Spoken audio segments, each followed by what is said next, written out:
یعنی ہاتھی اگر کھڑا ہو جاتا اور سونڈ اپنا اوپر کرتا تو وہ بھی نیچے چلا جاتا. اس میں یہ مدرسہ اتنا، آپ جہاں یہاں بیٹھے ہیں یہاں سے لے کر کے وہاں تک 3.5 دن میں ہم نے اس کی تعمیر کروائی تھی. 3.5 دن میں مکمل طور سے دن اور رات کام چلتا رہا. یہ گاؤں والوں کی محنتیں رہی اور اس مدرسے میں میرا مزدوری کا 1 پیسہ نہیں لگا الحمدللہ. یہ پورے گاؤں نے بڑی ہمت افزائی کا کام کیا اور دانا دانا راس اور قطرہ قطرہ سمندر لوگ ملتے گئے. کڑی سے کڑی نہیں بلکہ وہ کڑی زنجیر بنتی چلی گئی. میرے بھائیوں اسی مدرسے کی دین ہے درجنوں حفاظ الحمدللہ آج ہمارے اس گاؤں میں پائے جا رہے ہیں. درجنوں حافظ اور فضیلت کیے ہوئے لوگ اس گاؤں میں پائے جا رہے ہیں الحمدللہ.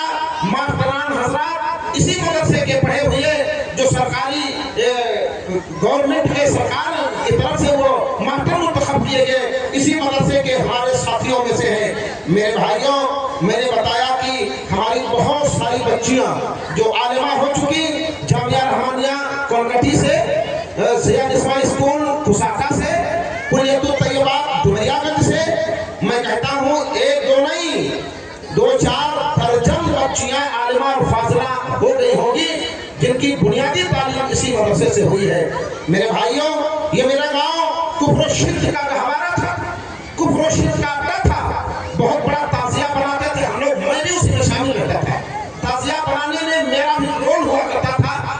ایک مرتبہ اللہ تعالیٰ معاف فرمائے مجھے اسی گاؤں میں ایک شادی تھی، شاید آپ لوگوں کو نہ معلوم ہو. حاجی صاحب انور علی عرف چورے حاجی صاحب، انور علی عرف چورے حاجی صاحب رحمہ اللہ ہو گئے. ان کی بڑی بچی کی شادی جو تھی منیا کی، ڈبل قوالی آئی ہوئی تھی.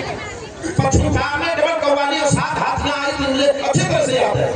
جوڑا مقابلے کا تھا وہ قوالی کا. میرا بچپنا تھا، ظاہر بات ہے مقابلے میں ایک کو شکست ہونی ہے. شکست ہونے والا میرے علاقے کا تھا. اس قوالی کے اسٹیج پر لوگوں نے مجھے بٹھا دیا اور میں نے بھی ایک قوالی میوزک کے ساتھ گایا تھا وہاں. اللہ تعالیٰ معاف فرمائے، رب العالمین تو معاف فرمائے. میں نے بھی اس اسٹیج پر ایک قوالی پڑھی تھی، گائی تھی. میرے بھائیوں ایک بات اور میں بتاؤں آپ کو، میں ایک میلادی آدمی تھا. اس گاؤں میں گھر گھر ہم لوگ میلاد پڑھتے تھے. مصطفیٰ جان رحمت اللہ علیہ السلام یا نبی سلام علیکہ، کعبے کے بدرود ہو جا تم پہ کروڑوں درود. ہم لوگ میں بتاتے خود کولکٹی، ترکولیا تیواری، گنگوار، میہی ہتو، جھمڑی، یہ 5 گاؤں میں میلاد پڑھنے جاتا تھا. میں میلاد پڑھنے جاتا تھا. آپ کو پتا ہونا چاہیے ہمارے اس پڑوس، یہ بچوں کو بتا رہا ہوں تاکہ یہ تاریخ یاد رہے ہیں. یہ ترکولیا تیواری، یہاں نہ مسجد تھی نہ مندر تھا، دونوں نہیں تھے. اس گاؤں کے 2 بزرگ علی رضا بابا اور ایک بزرگ ہستی جوالا بابا جو برہما تھے، بڑے اچھے انسان تھے. ان دونوں کی کوششوں سے وہاں مندر بھی بنا اور مسجد بھی بنا بلا اختلاف کے.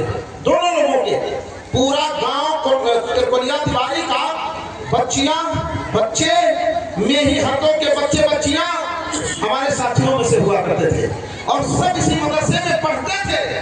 اگرچہ اب ان کا راستہ الگ ہو گیا. من يهده الله فلا مضل له ومن يضلل فلا هادي له. بہرحال یہ مختصر سی بات تھی جو میں نے ایک روشنی دکھاتی ہے آپ کو. یہ اندھیرا تھا، میں نے روشنی دکھائی ہے آپ کو. میرے بھائیوں ہمیں آپ کی ضرورت ہے، ہمیں آپ کی ضرورت ہے. خصوصی طور پر گاؤں والوں آپ کی مجھے ضرورت ہے.